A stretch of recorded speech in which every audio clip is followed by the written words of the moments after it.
അനുഗ്രഹീതമായ നല്ലൊരു ദിവസത്തിനായിട്ട് നന്ദി പറയുന്നു.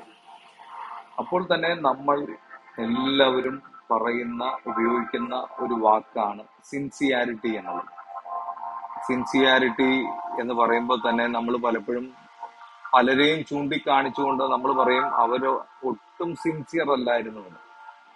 എന്നാൽ എപ്പോഴേലും ചിന്തിച്ചിട്ടുണ്ടോ ഈ സിൻസിയാരിറ്റി എന്നോ അല്ലെങ്കിൽ സിൻസിയർ എന്ന് പറയുന്ന വാക്കിന്റെ അർത്ഥം എന്താണെന്ന്?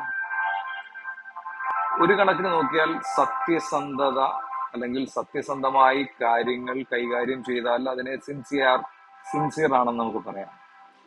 അതുപോലെ തന്നെ ആത്മാർത്ഥത, അതുപോലെ തന്നെ നിഷ്കളങ്കത.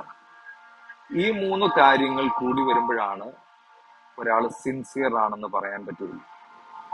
സത്യസന്ധത അറിയാമല്ലോ, നമ്മൾ ഏത് കാര്യത്തിനും നമ്മളോടും പ്രത്യേകിച്ച് മറ്റുള്ളവരോടും വളരെ സത്യസന്ധത പാലിക്കണം എന്ന ഒരു കാര്യം പലപ്പോഴും നമ്മളെ ഈ കാലഘട്ടത്തിൽ പല കാര്യങ്ങൾക്ക് വേണ്ടി നമ്മളത് കാര്യം മറച്ചു വെക്കാറുണ്ട്. പലപ്പോഴും സത്യസന്ധമായി പെരുമാറാറില്ല എന്നുള്ളതാണ് വാസ്തവം. 2, ആത്മാർത്ഥത. ഒരാളുടെ മനസ്സിലുള്ള കാര്യങ്ങൾ അതേപടി പ്രകടിപ്പിക്കുന്നതിനെയാണ് ആത്മാർത്ഥത എന്ന് പറയുന്നത്. ഇന്ന് പലപ്പോഴും മനസ്സിൽ ഒരു കാര്യം ചിന്തിക്കുകയും വേറൊരു കാര്യം പ്രവർത്തിക്കുകയും ചെയ്യുന്ന ഒരു കാലഘട്ടത്തിലാണ് നമ്മൾ ജീവിക്കുന്നത്. അങ്ങനെയാണെങ്കിൽ നമ്മുടെ മനസ്സിൽ എന്താണോ നമ്മൾ ചിന്തിച്ചത്, എന്താണോ ഉദ്ദേശിച്ച കാര്യങ്ങൾ, അതേപടി പ്രകടിപ്പിക്കുന്നതിനെ ആത്മാർത്ഥത എന്ന് പറയും. അതുപോലെ തന്നെ ഏറ്റവും പ്രാധാന്യമുള്ളതാണ് നിഷ്കളങ്കത എന്ന് പറയുന്നത്.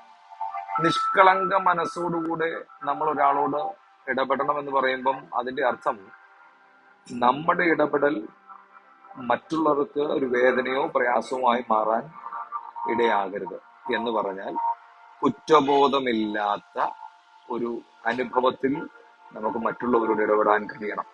അങ്ങനെയാണെങ്കിൽ സത്യസന്ധത, ആത്മാർത്ഥത, നിഷ്കളങ്കത, ഈ 3 കാര്യങ്ങൾ യോജിപ്പിച്ചുകൊണ്ട് നമുക്ക് ഈ ഭൂമിയിലെ ഈ ചെറിയ ആയുസ് ജീവിക്കാൻ കഴിഞ്ഞെങ്കിൽ നമ്മൾ മറ്റുള്ളവരോട് ഇടപെടുമ്പോൾ മറ്റുള്ളവരുമായിട്ടുള്ള ബന്ധത്തിൽ നമുക്ക് അവരോട് സിൻസിയറായിട്ട് ഇടപെട്ടു എന്ന് പറയുവാനിടയാണ്. അതുകൊണ്ട് പ്രിയമുള്ളവരെ, അനുഗ്രഹീതമായൊരു ദിവസം ആശംസിക്കുമ്പോൾ നിഷ്കളങ്കമായി ആത്മാർത്ഥതയോടെ സത്യസന്ധതയോടെ മറ്റുള്ളവരോട് ഇടപെടാൻ ദൈവം നമുക്ക് കൃപ നൽകട്ടെ. എല്ലാവർക്കും മനോഹരമായൊരു ദിവസം ആശംസിക്കുന്നു. God bless you.